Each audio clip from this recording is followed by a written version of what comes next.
पर्वत के रवैया भूतवा के राजा, पर्वत के रवैया भूतवा के राजा, पर्वत के रवैया भूतवा के राजा, पर्वत के रवैया भूतवा के राजा, पर्वत के रवैया भूतवा के राजा पूजावत है गौरी शंकर कहावत है, गौरी शंकर कहावत है, गौरी शंकर कहावत है, गौरी शंकर कहावत है। हो हो हो हो।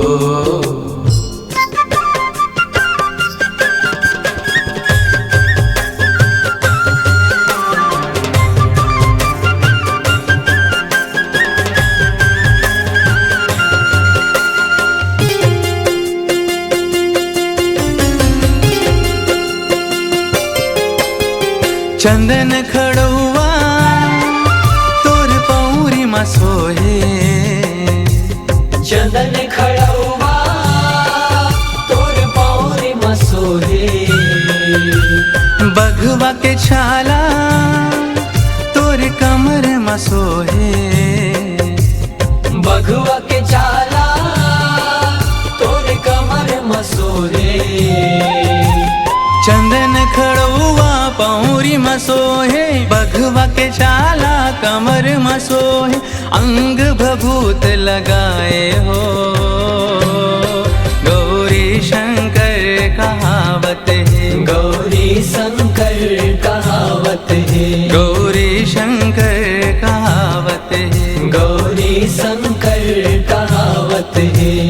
हो हो हो हो।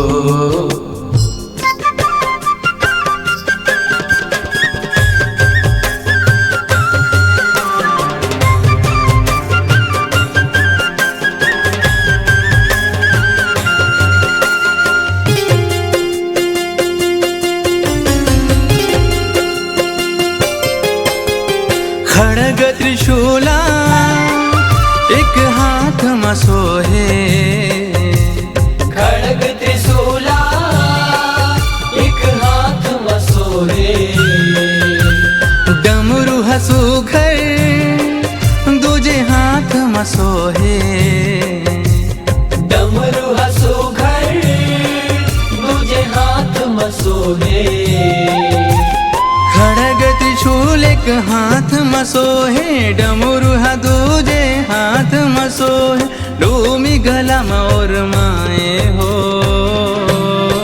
गौरी शंकर कहावत है, गौरी शंकर कहावत है, गौरी शंकर कहावत है, गौरी शंकर कहावत है। हो हो हो हो।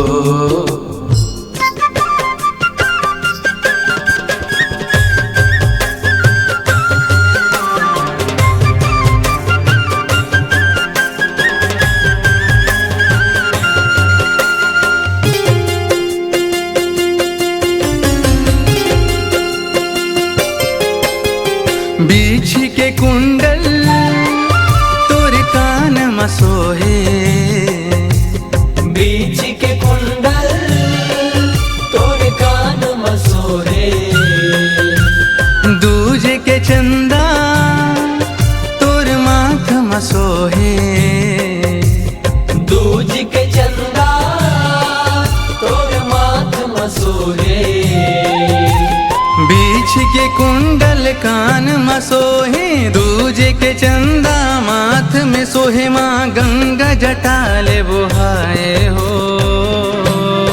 गौरी शंकर कहावत है, गौरी शंकर कहावत है, गौरी शंकर कहावत है, गौरी शंकर कहावत है।